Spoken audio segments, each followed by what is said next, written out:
Hello students, स्वागत है आप सभी का एक बार फिर से हमारे इस ऑफिशियल यूट्यूब चैनल में जिसका नाम है एसोल सॉल्यूशन। मैं चंदन कुमार हाजिर हूँ आप सभी के सामने अपनी एक और नई वीडियो के साथ।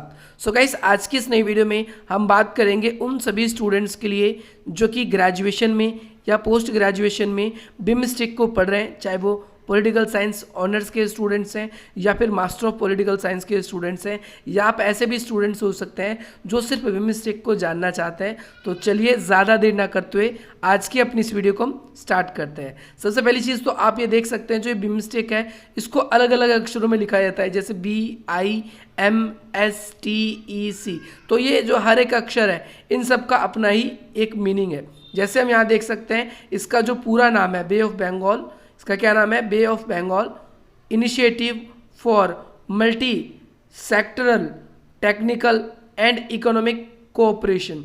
आप लोगों को ध्यान रखना है इसका फिर से नाम कि बे ऑफ बंगाल, यहाँ पर आप लोगों के लिए हिंदी में भी और इंग्लिश में दोनों में लिखवा दिया गया है कि bay of Bengal initiative for multi sectorial technical and economic cooperation, ये इसका पूरा नाम है। सबसे पहली स्लाइड पे आपने ये जाना। अब हम बात करेंगे सेकंड स्लाइड पे कि ये बिमस्टेक आखिर है क्या। आपको इसका नाम तो पता चल गया, लेकिन ये क्या है, एक क्षेत्रीय बहुपक्षीय संगठन है। बहुपक्षीय और एक और होता है जिसे हम बोलते हैं द्विपक्षीय। क्या बोलते हैं हम, द्विपक्षीय। पहले आप लोगों को इसमें डिफ्रेंशिएट करना है। जैसे कि नाम से ही पता चल रहा है, जो द्विपक्षीय है उसमें सिर्फ दो पक्ष होते हैं, दो पक्षों के बीच में समझौता होता है, कोई भी वो दो पक्ष हो सकता है। लेकिन जहाँ कभी भी आप सभी के सामने बात आ जाती है बहुपक्षीय की, तो उस जगह पर आप सिंपली समझ जाएंगे कि वहाँ पर क्या बात हो रही है। एक ऐसा संगठन है जिसमें कोई एक या दो देश शामिल नहीं है, इसमें दो से अधिक देश शामिल होते हैं। और जो बिमस्टेक है इसके अंदर टोटल, अभी मैं आपको बता दूं, वर्तमान समय में 7 देश इसके अंदर शामिल है। और ये कैसा संगठन है, ये एक बहुपक्षीय संगठन है। इसका अगर आप देखेंगे तो बेसिकली ये बनाया क्यों है, क्योंकि ये बंगाल की जो खाड़ी है, आपकी बे ऑफ बंगाल है, उसके जो निकटवर्ती या फिर हम कह सकते हैं उसके समीप के जो देश हैं, जैसे अगर आप इंडिया का मैप देखोगे इस तरीके से, तो आप यहाँ देखोगे जो बे ऑफ बंगाल है पूरा पोर्शन, इसके जो नज़दीक के जो देश हैं उन सभी के लिए इस संगठन को बेसिकली मुख्य रूप से इसको बनाया गया था, ताकि इनके बीच में क्या बढ़ सके, इनके बीच में आपसी सहयोग वगैरह बढ़ाया जा सके। तो वर्तमान समय में आप सबसे पहली चीज़ इसके अंदर ये याद रखेंगे कि वर्तमान समय में इसके में 7 सदस्य हैं, लेकिन जब ये स्थापित हुआ था तो इसको सिर्फ 4 देशों ने ही इसकी स्थापना करी थी। अगर हम बात करें दक्षिण एशिया की, तो दक्षिण एशिया से इसमें 5 देश शामिल हैं, और 2 देश ऐसे हैं जो कहाँ के हैं, दक्षिण पूर्वी एशिया, यानी 7 देश ऐसे हैं जो कि सार्क के मेंबर हैं। सार्क क्या है इसके बारे में भी बताते हैं। और इसके 2 मेंबर ऐसे हैं जो कि किसके हैं, आसियान के हैं।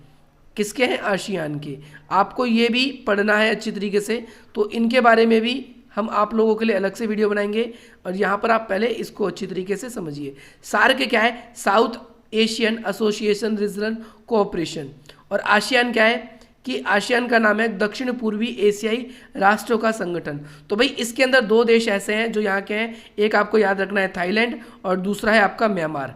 ये 2 देश ऐसे हैं जो कि आसियान से इस संगठन में है। और ये संगठन क्या है कि ये साउथ एशिया यानी जो दक्षिण एशिया सार्क के मेंबर्स को क्या करता है, आसियान के मेंबर्स के साथ जोड़ने का मुख्य रूप से कार्य करता है। आप लोगों को ये भी याद रखना है। अगला याद रखेंगे कि बिमस्टेक जो है ना सिर्फ दक्षिण एशिया बल्कि दक्षिण पूर्वी एशिया के बीच में संपर्क बनाता है, जैसा कि हमने बता दिया, और बल्कि हिमालय इंपॉर्टेंट है, हिमालय और जो बंगाल की खाड़ी है उसके बीच की जो परिस्थिति है उसको भी जोड़ने का कार्य करता है। इसका अगर हम देखें मुख्य उद्देश्य, बिमस्टेक को बनाने का उद्देश्य क्या था, तो इसका मुख्य उद्देश्य था कि आपस में तेज गति से विकास करना, वातावरण को स्वच्छ रखना, सामाजिक आर्थिक प्रगति बनाए लाना, और क्षेत्र में समन्वय स्थापित करना।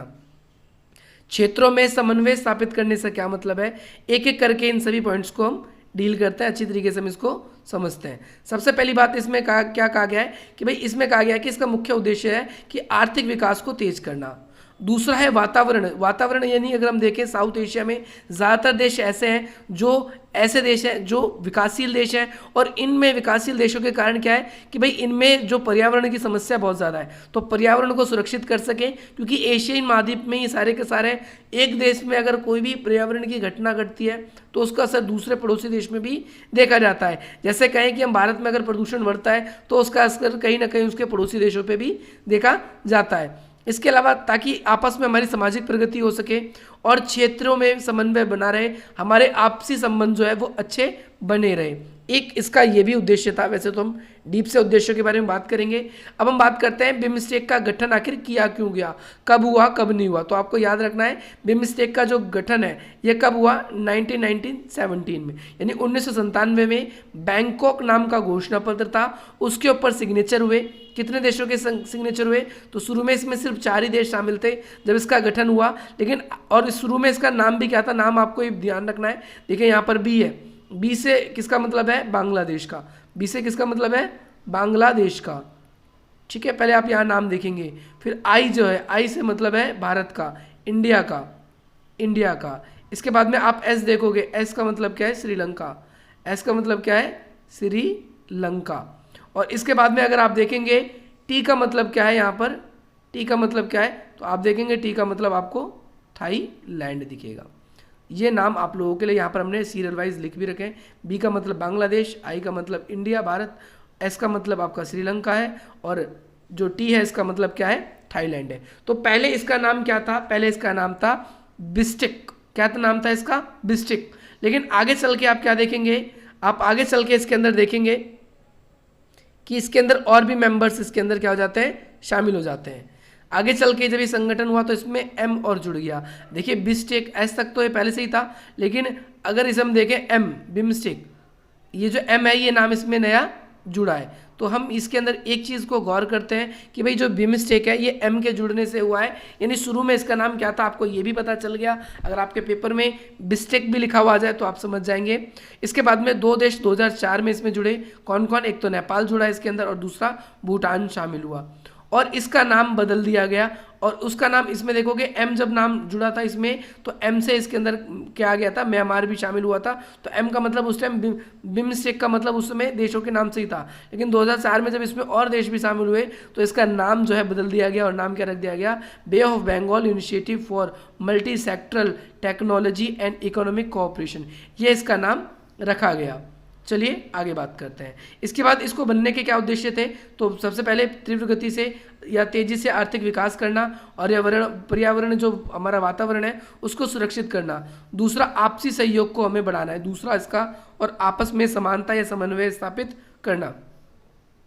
इसके सदस्य राष्ट्र साझे हितों को समझे, एक दूसरे की आवश्यकताओं को समझे और एक दूसरे में सहायता करने के लिए बढ़ावा दें। इसके अलावा शिक्षा, विज्ञान, प्रौद्योगिकी के क्षेत्रों में एक दूसरे का सहयोग बढ़ाएं, एक ये भी इसका उद्देश्य था।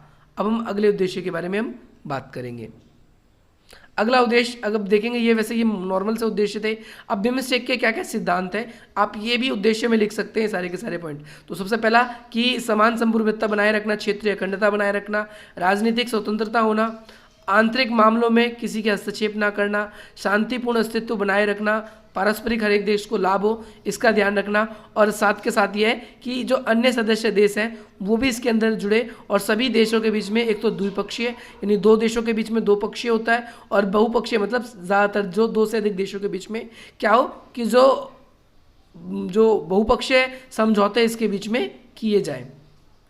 अच्छा, अब इसके बाद हम बात करते हैं आगे, और भी इसके बारे में आपके एग्जाम में पूछा जाता है कि भाई इसकी क्षमता क्या है। क्षमता का मतलब आखिर करता क्या है, आप लोगों को आपके एग्जाम में क्वेश्चन इससे भी बनता है। तो इसकी क्षमता क्या है, सबसे पहली चीज़ आपने स्टार्टिंग में पढ़ ली कि ये दक्षिण पूर्वी एशिया को क्या करता है, मध्य एशिया में जोड़ने का काम करता है, भूसेतु का काम करता है, सबसे पहली चीज़। और ये आपसी देशों के संबंधों को बेहतर बनाने की कोशिश करता है। सार्क और आसियान देशों के बीच में जो क्षेत्रीय सहयोग का जो अंतर है उस अंतर को समाप्त करने की कोशिश करता है। और ये संगठन क्या करता है कि लगभग अगर हम देखें तो इसके अंदर जनसंख्या कितनी है, लगभग 1.5 अरब की आबादी है इसके अंदर, जो कि विश्व की आबादी का लगभग 22% है।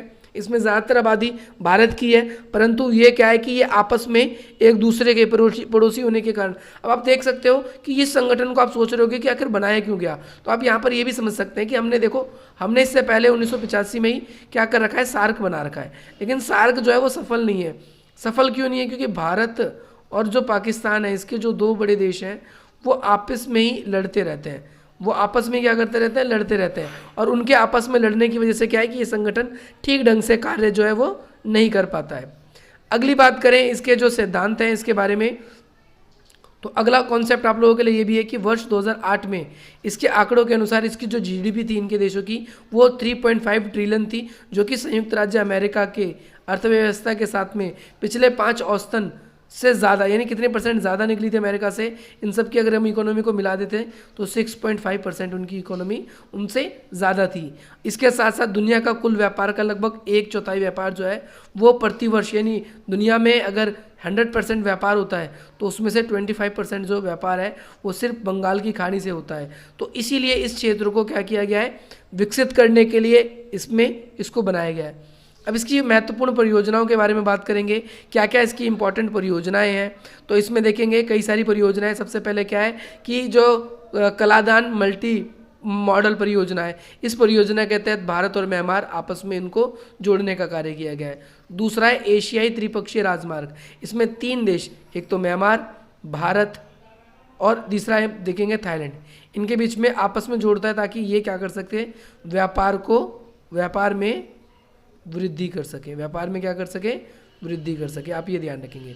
इसके बाद में भूटान, नेपाल, भारत, बांग्लादेश, BBIN, इसमें मोटर वाहनों के समझौते हैं कि यात्री अपने क्या कर सकते हैं, माल या अपना जो भी परिवहन का सामान है वो इसके थ्रू एक देश से दूसरे देश में पहुंचा सकते हैं या लाकर ले जा सकते हैं। अगली बात करें, बंगाल की खाड़ी जो है इनमें ये आपसी देश में, जैसे चीन हैगा, चीन का क्या है, जो चीन की विस्तारवादी नीति है उसको रोकने के लिए भी इसने, भारत ने मुकाबला करने के लिए आपस में इन देशों को संगठित किया था। इसके अलावा भारत और पाकिस्तान के बीच में मतभेद के कारण दक्षिण एशिया में सहयोग नहीं हो पाता, और इस वजह से क्या है कि भारत ने अपने पड़ोसी देशों के साथ में जुड़कर एक नया मंच प्रदान करने की कोशिश करी है, जिसमें से इसने क्या किया है, पाकिस्तान जो है, पाकिस्तान को अलग रखा है, पाकिस्तान को अलग रखा है। आप ये याद रखेंगे, पाकिस्तान को इसने क्या किया है, अलग रखा है, अलग।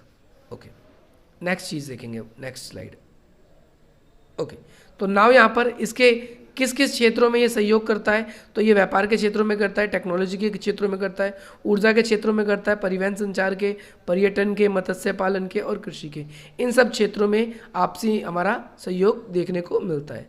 अगली हम बात करते हैं कि भाई और क्या क्या है, सांस्कृतिक सहयोग है, पर्यावरणीय, अगर हम देखें प्राकृतिक आपदा प्रबंधन में एक दूसरे की हेल्प करते हैं, क्योंकि बंगाल की खाड़ी से जो भी सुनामी वगैरह आती है उसमें हेल्प करने का, लोगों के बीच में आपसी संपर्क साधने का, गरीबी उन्मूलन करने का, अंतर्राष्ट्रीय आतंकवाद से निपटने का, और जलवायु परिवर्तन में भी एक दूसरे का हम सहयोग करते हैं।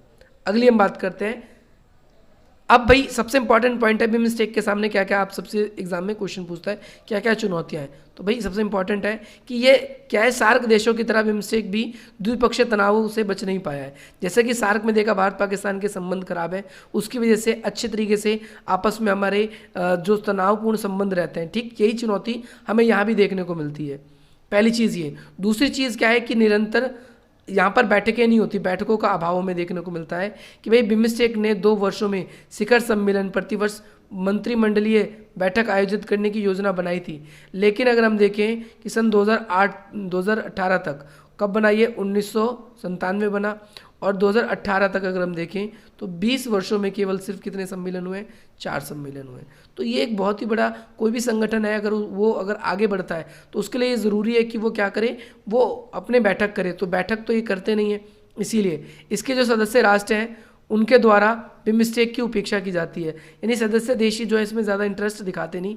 ऐसा प्रतीत होता है कि भारत ने बिमस्टेक का उपयोग सिर्फ तब किया है जब क्षेत्रीय व्यवस्था बनाने की बात हो, सार्क के माध्यम से अगर कोई काम वो सफल नहीं हो पाता करने में, तभी। इसके अंदर साथ साथ भारत ने थाईलैंड और म्यांमार के थ्रू इस संगठन में इसलिए शामिल किया है ताकि वो क्या कर सके, आसियान के देशों में भी अपना ध्यान केंद्रित कर सके, या उन देशों को भी अपने साथ व्यापार करने के लिए क्या कर सके, मना सके। हम इस चीज़ को भी इस जगह पर देखते हैंगे। तो आप लोगों को ये ध्यान रखना है। दूसरी चीज़ हम ये भी कह सकते हैं कि एक इसने क्यों बनाया है इसको, कि जो चीन है, चीन की जो विस्तारवादी नीति है, चीन की विस्तार आप अलग से पॉइंट बना सकते हो, विस्तारवादी नीति से बचने के लिए इसके लिए भी हम ये देखते हैं क्या क्या किया गया है, ये संगठन बनाया गया है। क्योंकि आप सबको पता है कि भाई जो चाइना का जो साउथ चाइना सी है उस पर तो उसका पूरा प्रभाव है, तो बंगाल की खाड़ी पे भी वो अपना प्रभाव बढ़ाता जा रहा है। इस वजह से अगर हम बात करें कि विशिष्ट कार्य क्षेत्र क्या है, बिम्स्टेक का कार्य बहुत ही व्यापक है, यानी इसका कार्य क्षेत्र बहुत ही व्यापक है। इसमें हमने पर्यटन को, सार्वजनिक स्वास्थ्य को, कृषि को आदि ऐसे 14 क्षेत्र शामिल किए हैं।